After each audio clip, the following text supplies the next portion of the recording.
At usapang baby pa rin, nagaw eksena naman ang isang sanggol sa isang ospital sa Quezon City na isinilang na may bigat na 12.2 pounds. Dahil po sa kanyang laki at bigat, maikukumpara raw si Baby Arthur sa 5 buwang gulang na sanggol.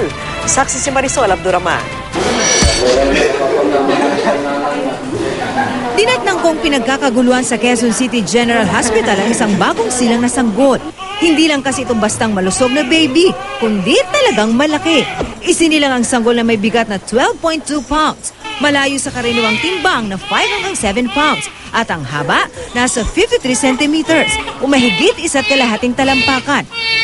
Ayon nga sa mga doktor, maikukumpara raw ang bagong ipinanganak na sanggol sa 5 buwang gulang na baby. Overwhelmed kami na mayroong ganong kalaking baby. Anong tawag si Bihira. Maging ang kanyang mami, nagulat sa laki ng ikatlo niyang baby na pinangalanan niyang Arthur.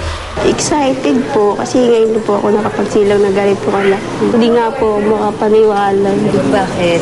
Kasi sa dalawang anak ko, maliliit lang naman sila, hindi naman ganito kalaki. Dumating po siya sa ER, nakita kaagad na ang laki ng tiyan niya, base dun sa fundic height niya, ay lumalagpas sa 4,000 grams. Ang baby na estimated fetal weight, more than 4,000 grams, ay ina-outright CS namin. Large for gestational age o mabigat para sa kanyang edad si Arthur. Karaniwang nangyayari raw ito kapag diabetic ang ina. Pero parehong sina Mami Emeline at Baby Arthur, normal naman daw ang sugar level sa katawan. Ano bang kinain mo at lumaki ng ganyan ang baby mo? Kanin lang po.